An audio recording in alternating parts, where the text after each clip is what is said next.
given the large number of people we have in the room. So let me tell you first and foremost that prevention is better than cure. How many people say amen to that? Prevention is better than cure.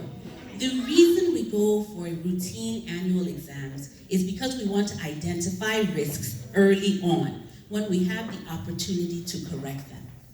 How many pregnant women went for prenatal checks? How many women in this room that had babies went for prenatal checks? I think most of you would have gone to the clinic to check at least what day the baby was coming, right?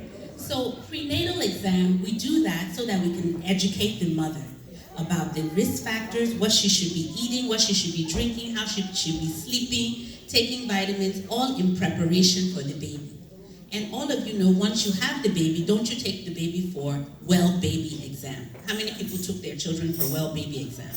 Where they receive immunizations, the doctors tell you the baby will be expected to start walking, start talking, start rolling, feed the baby like this. They educate you about the baby. And then once the child hits 1 year, they tell you, every year bring the baby back for an annual exam. Do you take your children to the pediatrician at least once a year for a healthy child check? You should be. If you're not doing these things, it's an opportunity for you. And most insurance companies will cover at least one well exam per year. Those of you that have Medicaid or Medicare, the insurance will pay for that check. Make an appointment either at your local clinic or your private pediatrician's office at least once a year. And from that point on, put it on your calendar that annually you must take your child for an exam. The reason for that is there are many conditions that we discover in childhood that are very treatable, but if we don't know, we can't treat them. And those are the opportunities. How many people live in an apartment where you received a lead disclosure, where they gave you a paper to sign when you moved in, that there was either lead paint or there was lead in the area? If you've received those disclosures, it's doubly important that you take your child for well exams, because the lead level in your child's blood can be going up. And there are things that they can do about it if they identify it early on. This past summer in Newark, there was lead in the water. Did you all read about that in the news? And because of that, they went on to give bottled water. So how many people asked when they stopped distributing the bottled water, what about the lead? What happened, right? The lead hasn't been removed. So this is thought-provoking. The way you can tell whether you have lead in your water or you have lead paint in your apartment is from a simple blood test to see if your child has lead exposure. These are very important tests to continue to check on an annual basis. Lead exposure can cause delay in brain growth, delayed achievement of what we call milestones, a child talking, a child walking, a child growing and developing normally. So it's very important that you track this. And then as your children grow, once they're teenagers, it's also important to continue because there are immunizations that a child must receive in order to continue in school. You don't want it to be September when you go to register your child and they tell you, oh, the child can't come to school because he hasn't received the immunization. You have to stay on task and you have to stay organized with your health. So once we leave the teen years, and most children are healthy, normal children, they grow and they do well, God willing. Once you get into your 20s, most of you that are young in this room in your 20s and your early 30s, you still feel strong, you feel vibrant. It's important in that time of life to establish good habits. And by good habits, I mean healthy eating, right? Avoiding alcohol, avoiding smoke, don't smoke cigarettes. That's something that increases your risk for heart attack, lung disease, and you don't need it in your life. So in your 20s and 30s is the time to establish good, healthy habits. Again, continue to see the doctor at least once a year. Those of you in your youth that were told you have asthma or you have other conditions that need to be monitored, you certainly need to make sure you pursue that in your 20s and 30s. So as you go into your late 30s, this is the time that we go into preventative testing. How many of you have had a mammogram? By age 40, every woman should have at least one baseline mammogram. And if you have a family history of breast cancer, you should do that mammogram at 35. So if you have not had a mammogram and you're over 40, please schedule your mammogram. Breast cancer is a condition that strikes across many different populations, and it's readily treatable if found early. And even if there's an aggressive form, the earlier you identify it, the better. And this is the time that I will address anxiety and fear. Many people avoid the doctor until something is really wrong because they're afraid. They're anxious. It's a human feeling to be anxious or afraid. Oh my God, what will they tell me? What will they say? But not knowing is not helpful. It's not productive. I will give you a very good example of a family that I was called to come and see. So this mother had smoked. She smoked for 30-something years, or 40-something years. And she noticed that she was losing weight. So she now went to the doctor to find out, why am I losing all this weight so quickly? Why is my health declining? And the doctor did all the tests, did chest x-ray, everything, and it came back that she had lung cancer. She left that doctor's office and she didn't go back for 1.5 years because she was so anxious and afraid. By the time she went back, she needed oxygen, she was stooping over, she was very sick. They immediately admitted her to the hospital. Within 1 week, she died. And she never told her family that the result of the test last year was that she had cancer. If she had at least told her family, they would have been prepared. This came as a huge shock to the entire family. And it was very devastating to them. So it's important to face our fear, get the knowledge, and start the treatment as soon as possible. Because if treatment is going to fail, at least you know that you did your best. You went to God in prayer, you addressed the condition, and you improved it if it was at all possible. So that's one thing. For our men, prostate. You have to check your prostate. Those of you that are in the room, if you're 45 and over, you should have had a prostate exam by now, and you should have had PSA testing. And I know that, again, fear and anxiety for our men is very high when it comes to prostate, but the honest truth is prostate disease or prostate cancer is a very slow-growing cancer. It typically is not something that kills people, but it needs to be addressed. And it needs to be treated, and it needs to be found early before the symptoms become overwhelming. The problem with prostate cancer actually is not that it's going to kill you. It won't kill you. Most people do not die of prostate cancer. What it will do is debilitate you. And then you have to have all these procedures in order to urinate properly. So the importance, again, find out early. If it's found early, it is readily treatable.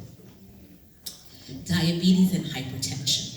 I touch on diabetes and hypertension because most of the people who get diagnosed with those two conditions have had the condition for 2 to 5 years before they're diagnosed. That means that the blood sugar or the blood pressure has been running high for 2 to 5 years before you're ever diagnosed. Because the symptoms are subtle. That means that the symptoms are not going to hit you all at once. It's over time, they creep up on you. So for high blood pressure, the kinds of symptoms you might have are headache, weakness, tiredness. What are the things that contribute to high blood pressure? The first thing everybody always thinks of is stress. No, think first of food. What do you eat? And when do you eat it? High sodium food. When I say high sodium food, I know some of you are saying, I don't put salt in my food. Do you eat canned food? If you eat vegetables from a can, if you eat corned beef, I know many people here eat corned beef. If you eat sardines, those are all high sodium foods. Anything that comes out of a can is a high sodium food. How many people work 3 to 11 or 11 to 7? I used to work 3 to 11 or 11 to 7. How many of you eat Chinese food? So those are high sodium foods. And if you work 3 to 11 or 11 to 7, I know that many of you eat to stay awake, right? Eating is another way for us to stay awake. If you're eating, you can't be sleeping at the same time, Abby. So you need to look at your schedule. If you work 11 to 7, you need to eat in the evening before you go to work. Eat between 5 and 7. Go to sleep, wake up, go to work. If at night you feel peckish, you're hungry, drink water. The body is not used to eating between midnight and 8 a.m. It's just not natural. So if you start eating, if you start this habit of eating in the middle of the night, it will work against you. I see people laughing. I see maybe some of the things I'm saying, people are doing them.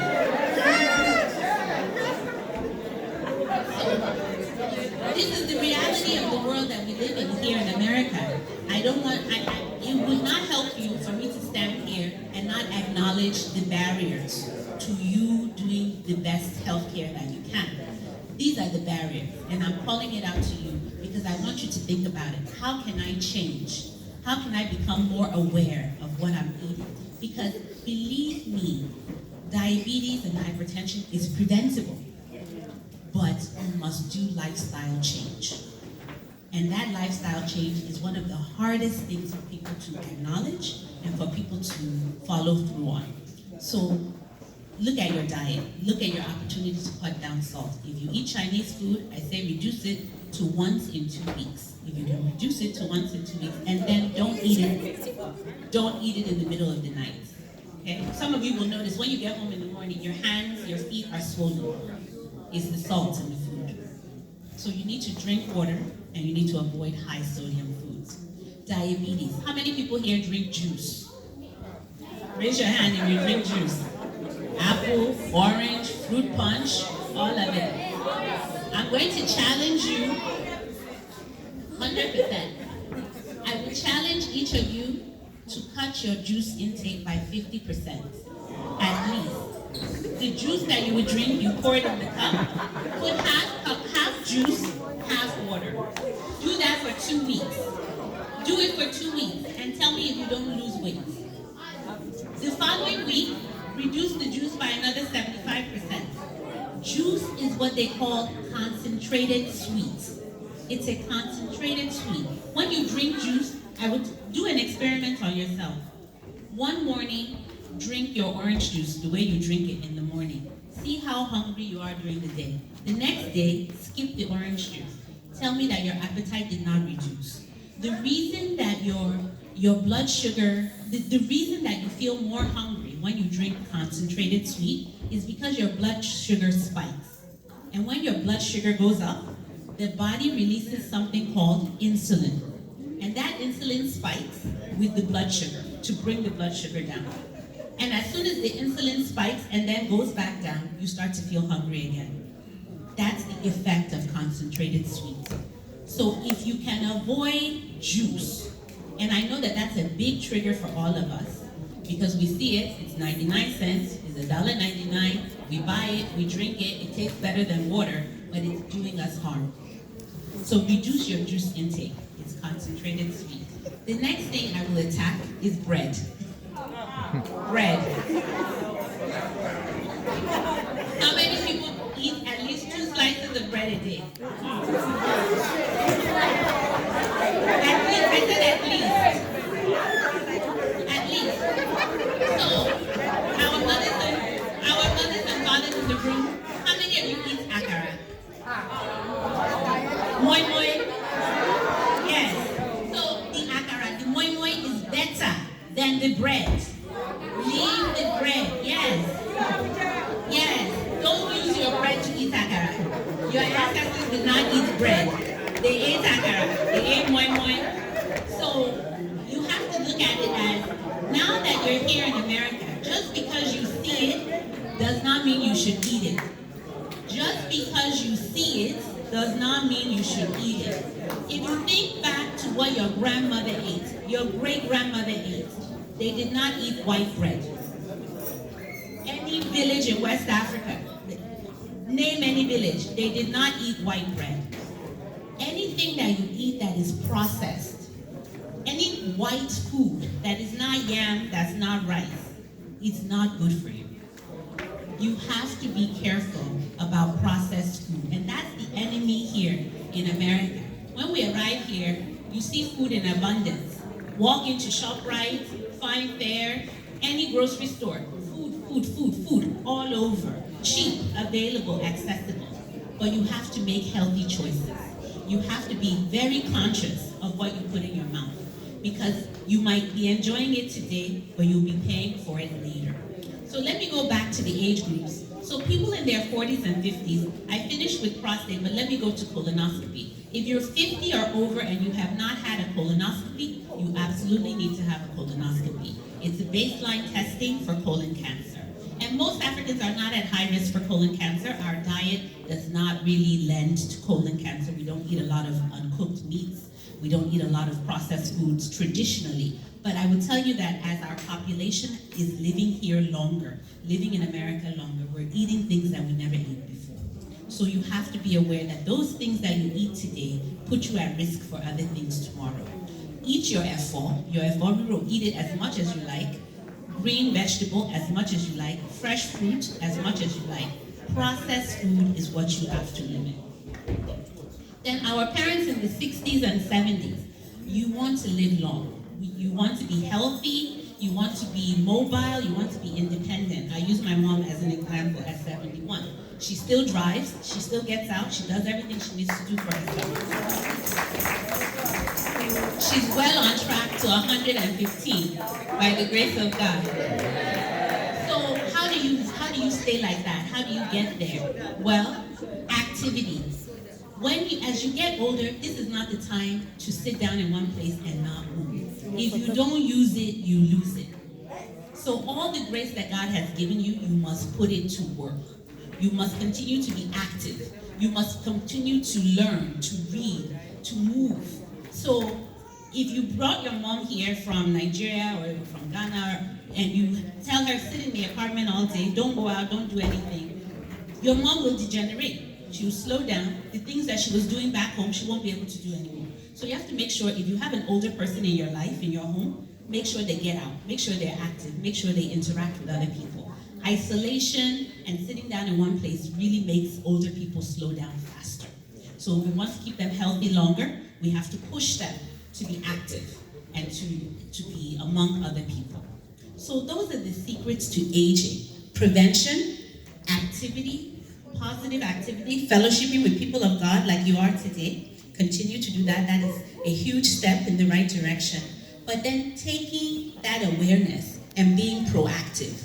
Be proactive with your health. Don't take your health for granted. It's a gift from God.